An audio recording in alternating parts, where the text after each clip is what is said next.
जो मैंने स्टार्टिंग में कहा, दो इक्वेशंस बनाइए, डिवाइड कर दीजिए। दूसरा ऑर्डर सवाल एक्सपेरिमेंट दे देगा, कंपेयर करके निकाल लीजिए। तीसरा हाफ लाइफ पे, हाफ लाइफ पे पूछता है। ठीक है, हाफ लाइफ पे मैंने सवाल करवा रखे हैं। ठीक है जी, हाफ लाइफ पे मैंने सवाल करवा रखे हैं। और हाफ लाइफ पे मैंने किस तरीके से सवाल करवा रखे हैं, मैंने जीरो, फर्स्ट और सेकंड तीनों का जिक्र किया था। अब देखिए इस सवाल को आपने कैसे अप्रोच करना है, उसके लिए एक और फॉर्मूला मैं लिख रहा हूँ, और इस पे कभी भी सवाल आपका बन जाएगा। हाफ लाइफ से कभी भी सवाल दे रखा है, इनिशियल कॉन्सेंट्रेशन से कंपेयर करके कभी भी हमेशा सवाल हो जाएगा। बस इतना कॉन्सेप्ट याद रखना है, इतना सा कॉन्सेप्ट याद रखिएगा।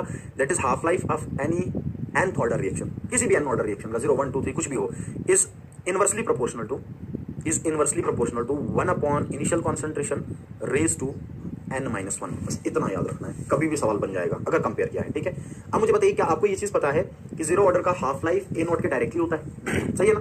बताइए n का वैल्यू मैंने 0 पुट किया, k को इग्नोर करके चल रहा हूं मैं, क्योंकि k ऊपर नीचे कहीं भी हो सकता है, उसको इग्नोर करके चल रहा हूं, और वो वैसे भी कांस्टेंट है, उससे फर्क पड़ता नहीं है। अच्छा, n को अगर मैंने 0 पुट किया तो a नॉट का पावर -1 ऊपर लेके आइए, बन गया a नॉट, हो गया डायरेक्टली 0 के लिए। अच्छा बताइए फर्स्ट के लिए कितना होता है इंडिपेंडेंट?